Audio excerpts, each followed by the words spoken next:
Valsad police માટે ઉદવાડાના મોતીવાડામાં કોલેજિયન ગર્લના રેપ વિથ મર્ડરનો કેસ સોલ્વ થયો ત્યાં બીજો પડકાર આવીને ઊભો છે। વલસાડની સાયન્સ કોલેજ પાછળની એક સોસાયટીના પ્લોટમાં માનવ કંકાલ મળ્યું હતું। ક્રિકેટ રમતા બાળકોનો બોલ ખુલ્લા જાડી ઝાંખરા વાળા પ્લોટમાં જોતા સમગ્ર ઘટના બહાર આવી હતી। સુરત શહેરની હોસ્પિટલમાં ફોરેન્સિક પોસ્ટમોર્ટમમાં કોઈ યુવતીનું હાડપિંજર હોવાનું ખુલ્યું છે।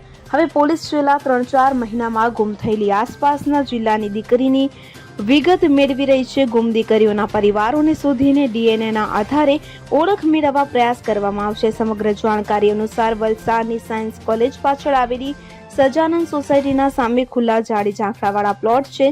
અહીં સ્થાનિક છોકરાઓ ક્રિકેટ રમી રહ્યા હતા। દરમિયાન એક હ્યુમન બોડીનું હાડપિંજર મળી આવ્યું હતું કે જેમાં માનવ શરીરના અંગો જોવા કે માનવ ખોપડી, પાંસળીના ભાગો, પગના હાડકાના ભાગો, હાથના હાડકાના ભાગો અને કરોડરજ્જુના ભાગો મળી આવ્યા હતા।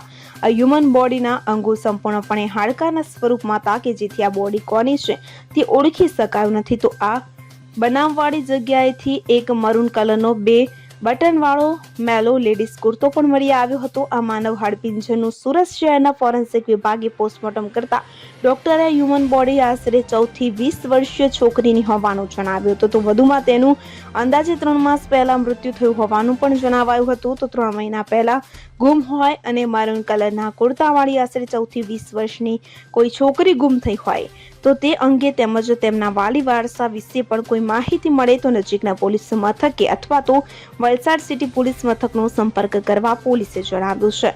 વલસાડ સિટી પોલીસની ટીમ આજુબાજુમાં આવેલી કોલેજ, છાત્રાલય, હોસ્ટેલમાં 3 માસ પહેલા મિસિંગ યુવતીઓ કે છોકરીઓની વિગત મેળવી રહી છે।